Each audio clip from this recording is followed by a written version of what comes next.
Kocha Major General Paul Okech amyuka omuduumizi wa poliisi mu ggwanga yavuddeyo n'awa ebiragiro olunaku olw'eggulo n'agamba nti awadde salesale wa ssaawa 48 eri amakomera okujja bonna be baakwata okubatwala mu kooti abatapyaringa before court babatwale mu kooti n'awa n'ekiragiro ekirala n'agamba nti abakungu bonna abalina aba bodyguards abakwasa ensawo abaguzaawo enzigi abakosa emirimu gye batalina kukola bakikomye mu nnambiro gw'omwana atera okugamba nti tokkiriza bodyguard okugulya luki no akagula tekaliiyo nti ntambula mu Kampala omuserikale anveeko emabega n'emmundu amayini danger anti bati bamanyi type VIP protection and all of those people you give security are VIP. Do you know that a Uganda red passport is not respected? But Minister, you go anywhere internationally and you wave your red passport, you'll be arrested. They will be spied on. Why? Your red passports are not with dignitaries, criminals. What do you mean? Mwazijja ku kintu kyayo ne zifuuka an intimidation tool. Aina, oyo aina. Olaba ndabana bakusiramu nga bakayana. Nze tebampise kukusiibulukuka. Ebbaluwa kati yange ogiraba nebeera ku kyalo. Because you are running a primitive society. A person to be omuserikale okumuwa omuntu baali badde bamala n'emmere gy'olya waka. Omuntu omuwa omuserikale yali madde kulaga nti ayina ka unipoti wamusuza. Omuserikale okumuwa omuntu baali badde bayita famire ye. Look what dogs. Embwa bwe bagikuleetera ewaka en training bakubuuza eneemanya abantu bameka olusu lwabwe. Kyobula bambasekerera timuyina bini enzigi z'ebigalo. Oluggi lw'ebigalo sambu omu yaaba nayo. Kakati kitegeeza nti that person ayina sambu eyo ayina obeera ku duty. This is why in Europe you work for 7 hours ne baleetawo omulala.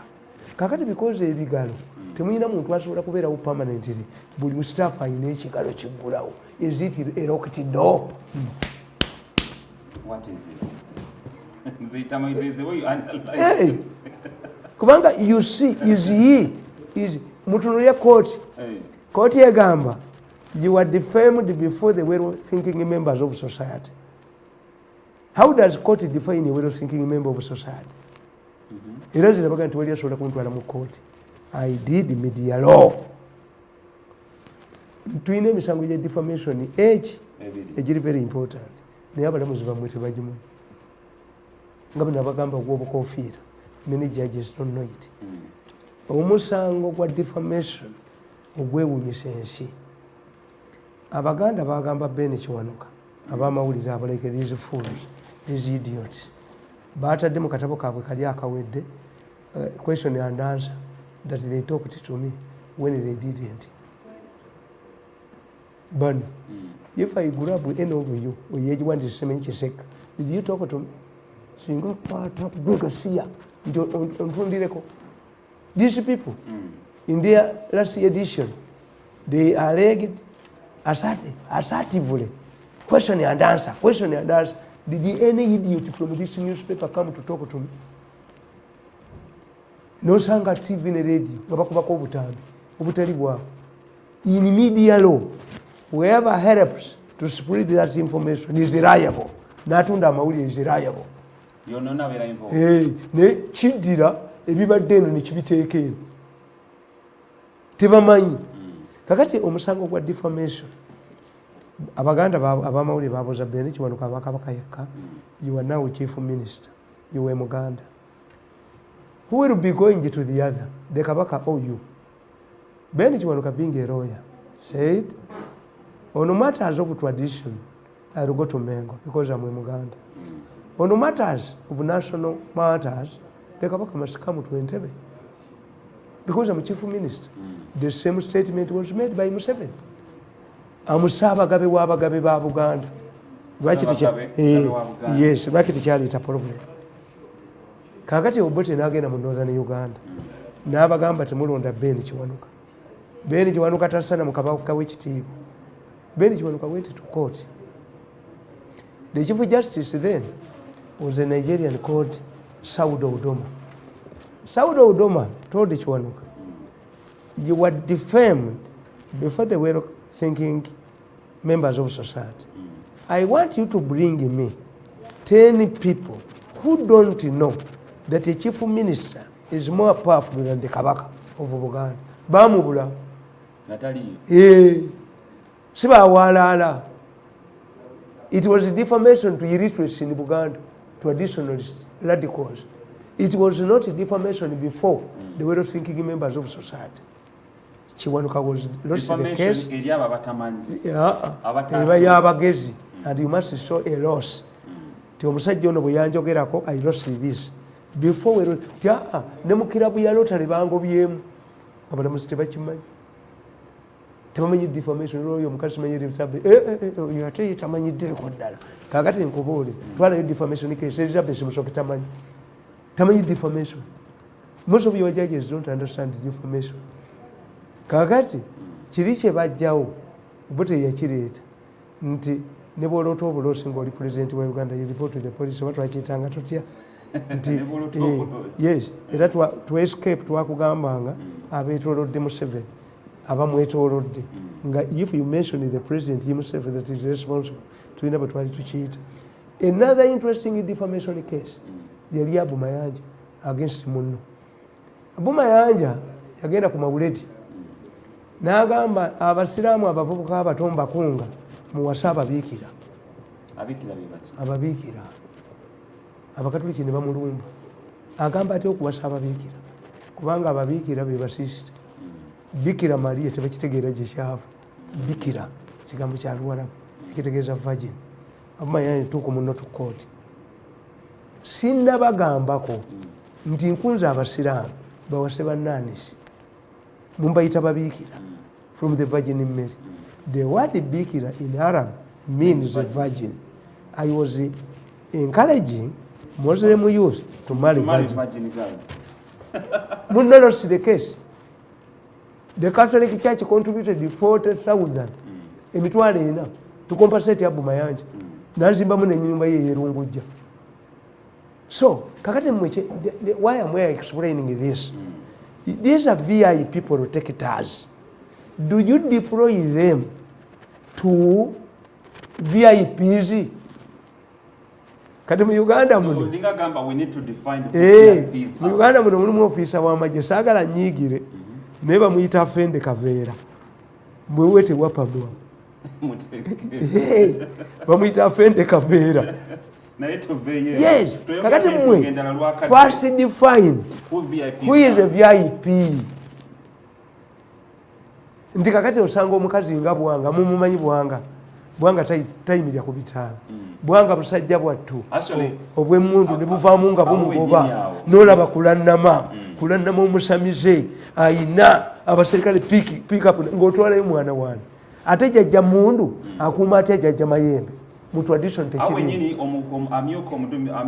yes, define who is a VIP. Lecture them on how abaserikale obatwala under these conditions.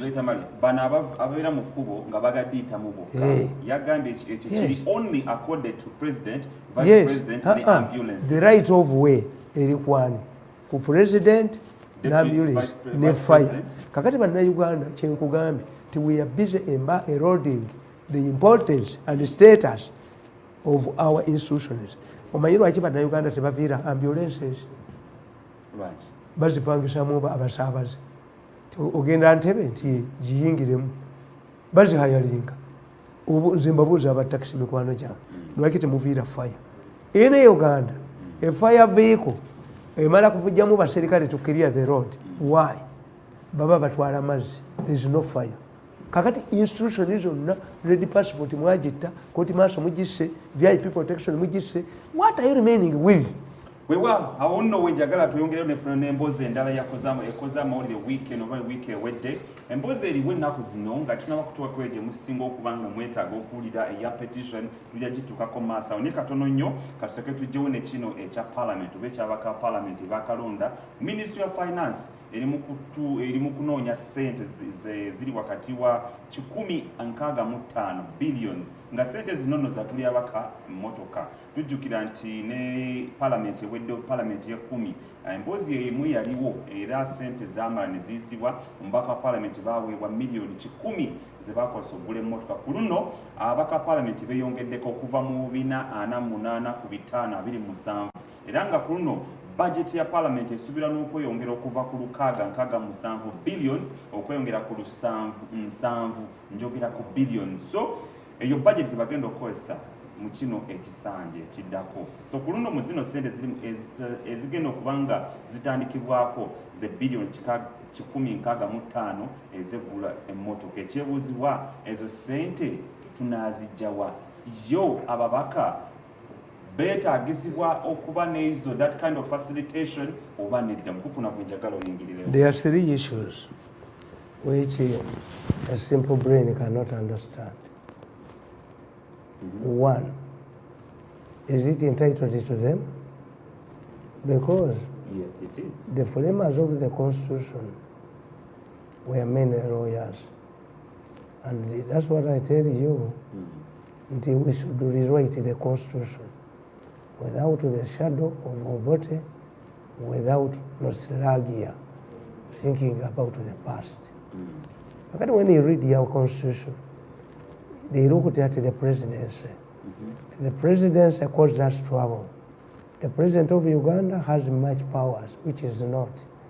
In fact, the president of Uganda does not have much powers. One, his appointments are vetted. He does not. At one time, he was required to go to Parliament, to ask Parliament to declare war. These were idealist lawyers. But the President of the United States initially says appointment. When his appointee is rejected, he waits Congress, negenda mu recess n'amuteekawo. Museveni takiina. Abamerika balina kye bayita political decision doctrine. The President of the United States has declared war on Saddam Hussein. Nobody quarrels, cannot petition. This is a political decision doctrine. Museveni takirina. Kati babano bwe baatunuulira ne mbagamba, look, Museveni bwe yajja mu buyinza yafugira mu constitution ya 67 abantu gye bakaasinga n'abatagisomangamu. Did he put the people in detention orders? Did he abuse it?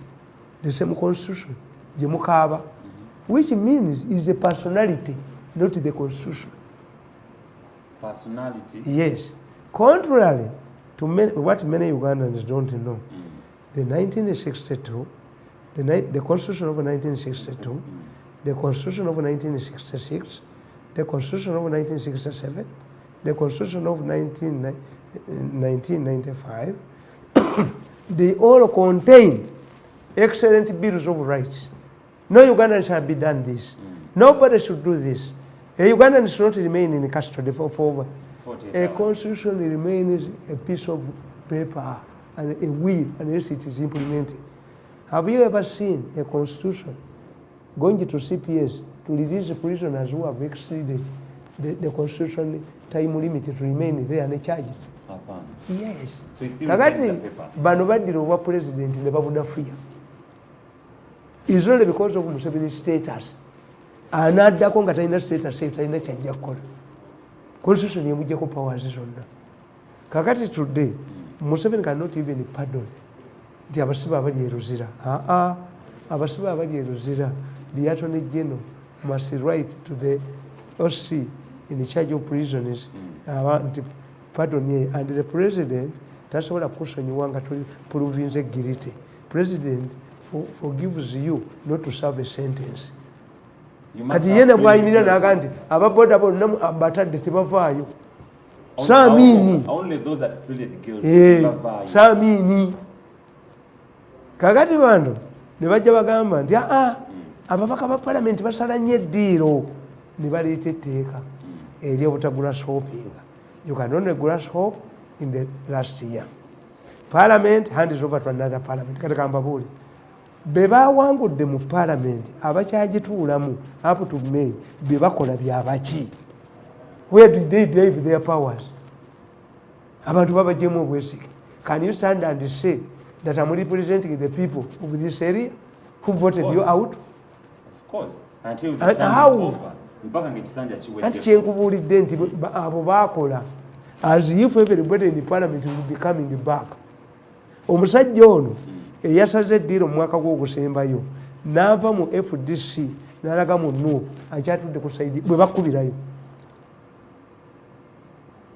ne bagamba nti gundi baba parliament obeta okuyisa mu constitution ya Nkaga Musa helicopters were hovering over the parliament bagisanga mu pigeon hall zaabwe bagisa tebagisomyeko kakati abadde bagamba how do we protect the parliament as lawyers kakati parliament yekolere ku nsako zaayo like in the US.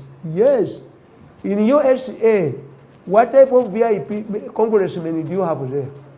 Who wants to get money? Are they businessmen like you? Who bribe people? What kind of MPs do we have? Abagula. Kuba kakati is a business. Nti amanya tujja kufuna milioni 5 milioni 5 times 60. Anti omwaka gumu mulimu emyezi 12 times 5 times ng'afuna emyezi 6. Emyezi 6 afuna emitwalo 5 buli mwezi se bilioni 3. Kakati bilioni 3 agenda wa manerenda agenda mu banka. Yes, nafuna milioni 3 ezeggula emmotoka agigula. Omanyi nti n'aluzinze election ne bamuwaabira n'addayo n'akomawo afuna emmotoka endala milioni 3.5. Kakati kyembabuuza ate ng'akitulamu atya. This is a constitutional issue. Nkugambye talina ngalabi ye gy'aleega ate bano tebajja kubikyusa. Parliament cannot ate tekiri provided for a referendum tekikyuka okujjako ng'abantu be baleese as I'm telling you, you don't have VIPs who should be protected. Some people don't qualify. Abaganda bakuga toyina sente zigula mmere ng'ogulembwa. Some people bw'oba oyagala okumanya ba drivers. Do you know why some so-called VIPs die in accidents?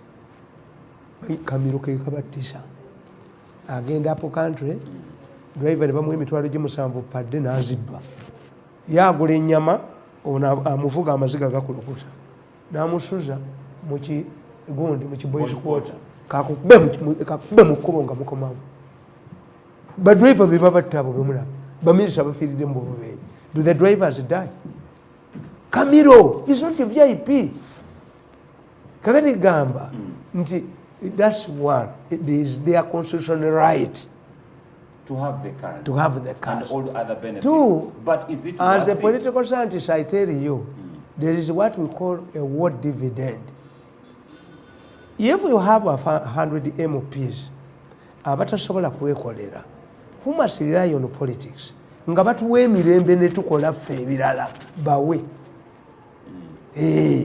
How long, if you sit down to calculate the cost of war in northern Uganda, the cost of war in Teso, how much money did we spend?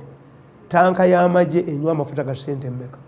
Ennyonyi eyebonga mu banka enywa amafuta ga sente mmeka? Bullets zigula sente mmeka ezigenda mu lutalo?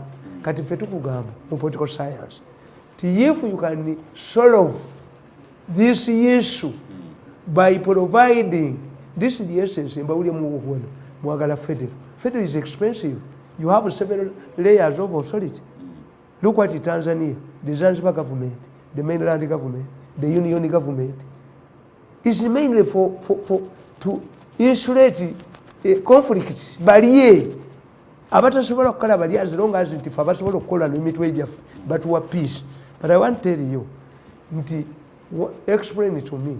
Why should a man like Rwakoji fight for his wife to be in the parliament? Why should my friend Chirumira ensure that his wife in the parliament? Why should all of these people have their wives in the parliament? Parliament is yenguzi. To get a deal oyina okuba ne mukazi wa n'abawa ssente trusted person.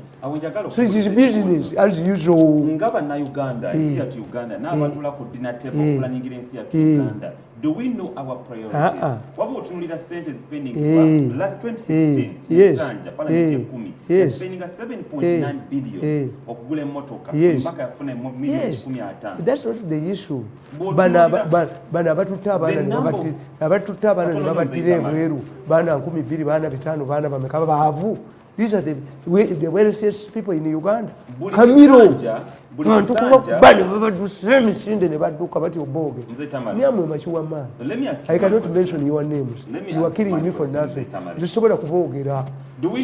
Temusobola kutuula ku bomu eno bajja kubalabanga mutemba. Abantu bajja balabanga mutemba ennyonyi. Abantu bajja balaba nti abantu ba Uganda na musanvu prominent Ugandans are involved have been indicted for killing Ugandans in India and bagambye president mu kiwandiiko kyawe nete yakisomi. The responsibility we have is our companies hand over these people to other companies. Ebikolebwayo tebibimanyi nga mwagamba mmwe mwennyini mwagamba nti company everyone has a responsibility.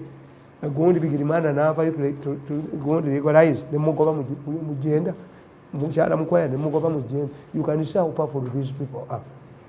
Ekyo ekiwandiiko kiba ku ntulu bakiwa kamuntu teyakibawaako kamuntu nakitwala wa president Butere bamukubye mu kalulu. This is a very powerful group. Nze nkisobola nze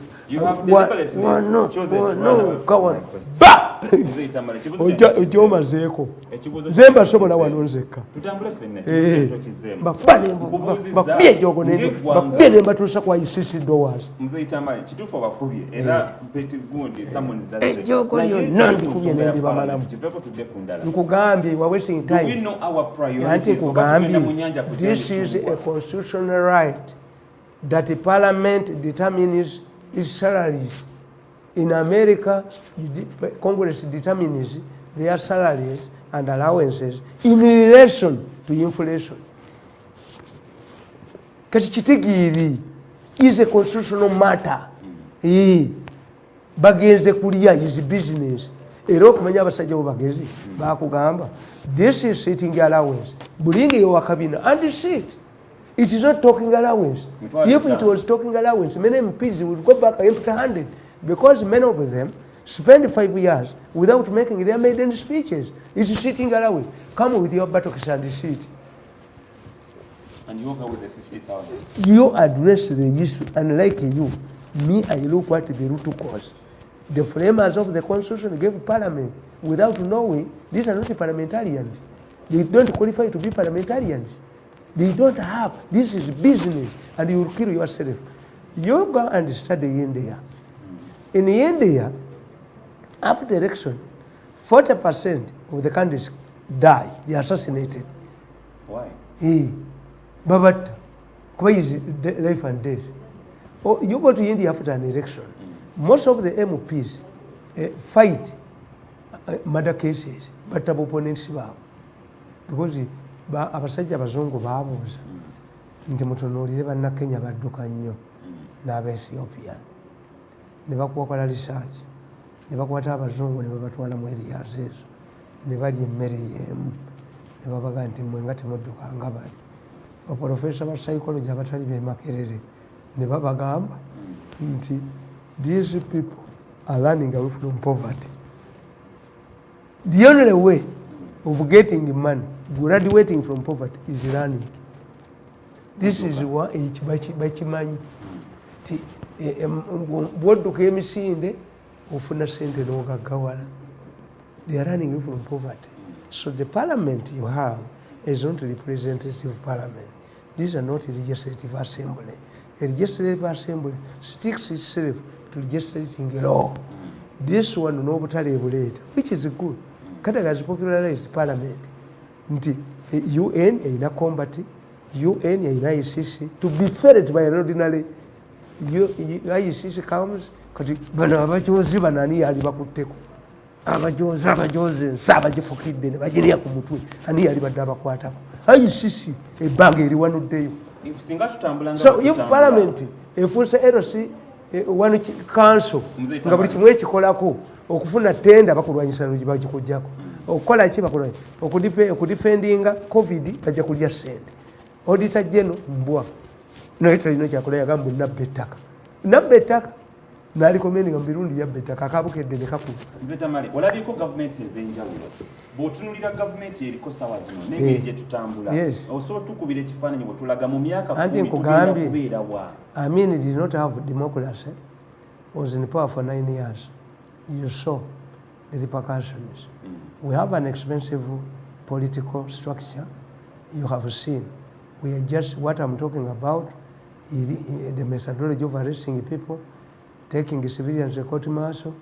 In the politics, we call them political hygiene. It's not a storm. These are things that can be. Njagala omusajja oyo yerokecho afuuke minisita wa internal affairs olabenga onoddayo okulaba atunda passport za Uganda. These immigration officials are going to go. Babadde tebalabana ku muntu. Foreigners come here. Abentebe aba immigration million emu buli muntu. Abo bagenda okudduka. Abentebe bagenda okudduka bali ku banda bakati. Abaserikale bagenda kudduka. Bonna babayina. Ba immigration official tebalaba ku bantu. Waliwo eddwaliro wano mu Kampala mulimu amadwaliro agasinga obungi gonna n'agaba mission mulimu baddokita abakuula naye waliwo eddwaliro erimu lyo mwe badde bakima yero gundi yero gundi buno obupapula sitampu eyo mpitirivu nnyo ate lya bannaddiini. This scandal is going to embarrass. Mugenda kulaba dokita duka mugenda galaba nga tegakyajja. That's why for me I tell you, protect the hospitals. Arrest these surgeons before the public pounces on them. Instead of never cover talking rubbish. There is no law. This confirms that you wanted the law to protect your crimes. What type of woman is this? Well, katunga tuva ku nsonga y'ababaka parliament olunaku noza lwali nga tumaliza wiiki eyewedde amagye go galonda representatives baabwe 10 era nga amateeka ligamba nti kwabe 10 kuteeka okubaako abakyala 3 era nga list twagifuna lwakadde sigenda kugiyitamu naye era n'ekyo nakyo amagye mu parliament omugaso gwa yes, there are two purposes. One, it demonstrates that the revolution was a combined effort between the civilians and the armed wing. Very good. Two is that there is a misconception nti amagye bwe gajja ne gatunuulira tegawamba government. That's wrong. When you pamper the generals, the sergeant does emerge. See, NRMCSOs, UNLA, yayina amagye 10. By that time in 1980, I was a parliamentary reporter. Wito Joku used to sit on the opposition side. Amagye galimu 10. Obote tegamuwamba. That's not a safeguard. Naye the concern zange ziri. When you take these soldiers to witness thieves sharing the money, and they are not entitled to any payment. And they are not entitled. Are you not tempting them? Two, let us look at the past. Why are people like Etinyefunza go to parliament? Never been fukira. Why Bogere and others? The reason is simple. Our soldiers are highly educated, very highly educated. When you talk to these soldiers, I get an opportunity. We're talking about top up. No, you get enough. You cannot even say that you are talking to a soldier. Nabaganti kaka milioni yako. Kali kazanya, jeno yali azanya gundi. Bine ebyammwe bino. Agenda akafumita omuti. Kamukuba oluyi. Naye jeno yadduka misinde. Kamukuba oluyi jeno kaka milioni. Yatema butemi. Why? A senior officer cannot engage in gambling. Yatema butemi. Yeye yadduka nagula n'abamolete mumpandiikako. Era story teryagimanyi. These are the type of soldiers we have. Kakati toyinza kudya musajja Tinyefunza ayina amagezi mu mutwe. N'omugamba nti adde mu parliament to listen. Even you cannot. We am not going to contribute. That's why I don't go to church. Nti police yanvume. Nze simudda mukwata akazindaalo. Toyinza kumvumira mu church ngamu. Nkayolerawo. Era there is a new trend. Don't fight the Catholic Church, I'm telling you. I've observed the 2 incidents. Ineka malishiri ekyamaje. Kakati amaje gagende katunulira ababbi. Ngaboti bafunamu.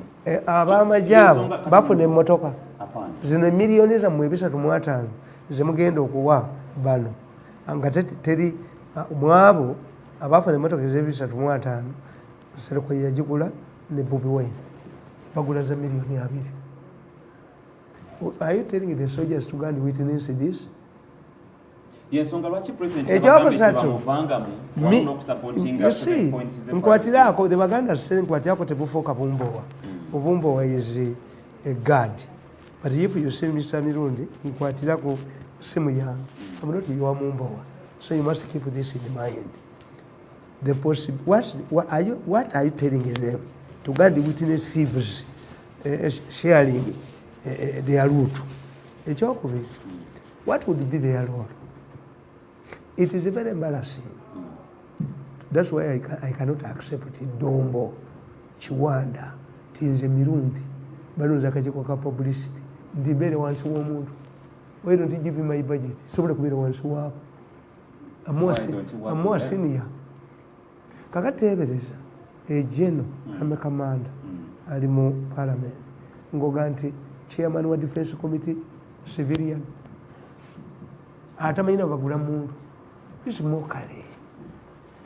The soldiers should be given an active role in the parliament. Security committee must be headed by a soldier. Minister of Internal Committee must be headed by a soldier. These people.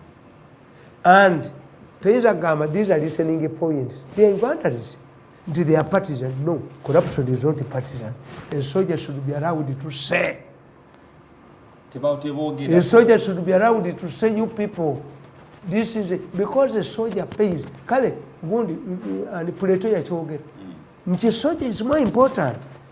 As you civilians, you evacuate, a soldier goes to die. And who do they report to? All of these things need reforms. You cannot tell intelligent people to go to witness civil sharing. That's what the essence of Kadak. We have allocated the money. Zibagenda okubba ze tumanyi mu COVID nakye mu mmere. Abaka parliament wo balema kutwala. Their role must be defined. There is no partisan.